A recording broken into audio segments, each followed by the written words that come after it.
Okay, let's talk about something that's super important, but also really complicated: sexual consent on college campuses. It's not that people aren't talking about it. The real issue is that everyone seems to be having a completely different conversation. Let's dive into the data to see what I mean. First, to really get a handle on how big this issue is, you have to look at the numbers. And honestly, this one is just staggering. Every 68 seconds, someone in the US is sexually assaulted. Think about that. That's faster than you can walk across campus chair next class. It's happening constantly. And if we narrow our focus just to college campuses, the picture doesn't get any better. In just 1 year, 2021, there were over 11,000 reported sexual offenses.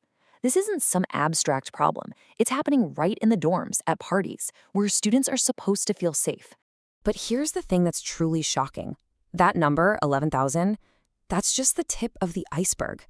A staggering 90% of incidents never get reported. It's a silent crisis, really. It means the vast majority of survivors are navigating this alone, without support, and accountability is almost non-existent. So you see numbers like these, and you have to wonder, right? We talk about consent all the time. So why is it still so confusing? Why are these numbers so incredibly high? Well, it turns out the problem isn't that we're not talking, it's that we're not listening to each other. Students, parents, schools, we're all having completely different conversations. We're basically talking past each other because our priorities are worlds apart. Let's break that down, and we'll start with the parents. So when it comes to parents, their whole conversation about consent is driven by one thing: a search for clarity. They're looking for a rule book, a set of instructions, anything that gives them some structure and peace of mind that their kid is going to be okay. And the data totally backs this up. Look at this. Almost 40% of what they talk about is just finding support and guidance. Then another 21% is focused on the legal side of things. It's all about resources, rules, and understanding the law. What this tells us is that parents often see consent as like a safety tool. They're focused on clear, black and white boundaries that can be enforced. It's less about the emotional side of things and way more about preventing legal trouble and big misunderstandings. And you can see this in the organizations they trust, right? They turn to places like the National Sexual Violence Resource Center. I mean, its whole mission is about providing information and tools. That lines up perfectly with a parent's mindset. Give me the facts, give me the resources so I can protect my kid. Okay, so that's the parent's point of view. Now let's switch gears and look at it from the student's perspective. For them, this isn't about abstract rules. It's about survival. It's about immediate, real-world protection. And wow, the data for students tells a totally different story. Check this out. A whopping 81% of their mindset falls into two categories: protective or preventative. That tells you everything. They are laser focused on keeping themselves and their friends safe in the moment. So, what do we mean by protective? It's pretty straightforward. It's all about putting safety and well-being first. We're talking physical safety and legal safety.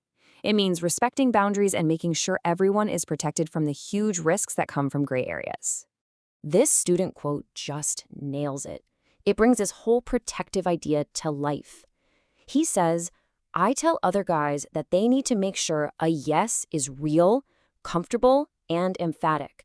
No means no, and sometimes yes also means no." That right there, that's a level of understanding that goes way beyond a legal checkbox. And there it is. That's the gap, right? Parents are looking for a rule book, and students are looking for a shield.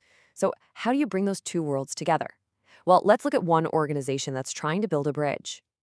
So there's this organization called PASS, which stands for People Advocating Sexual Safety. And they were literally founded to fix this exact problem, to fill in the gaps in education and support and just create a safer campus for everyone. And their mission is pretty smart because it tackles both sides of the coin. They push for stronger laws, which speaks directly to that parent concern for structure and legality. But they also work on building a real culture of consent through education, which is exactly what students need for that in-the-moment protection. It's the whole shebang. And to make all this happen, they're not just talking, they're building. They combine their advocacy work with technology, specifically a platform they developed called Aegis, which is basically a tool for verifying consent securely and in real time. So here's how it all fits together. PASS handles the big picture stuff, the advocacy, the education, and AEGIS is the hands-on tool. They use it in workshops to really teach what affirmative consent means. That consent has to be an enthusiastic yes, not just silence.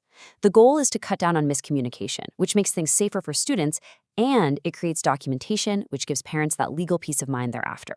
See? It bridges the gap. Look, at the end of the day, an app or a new rule is only part of the puzzle.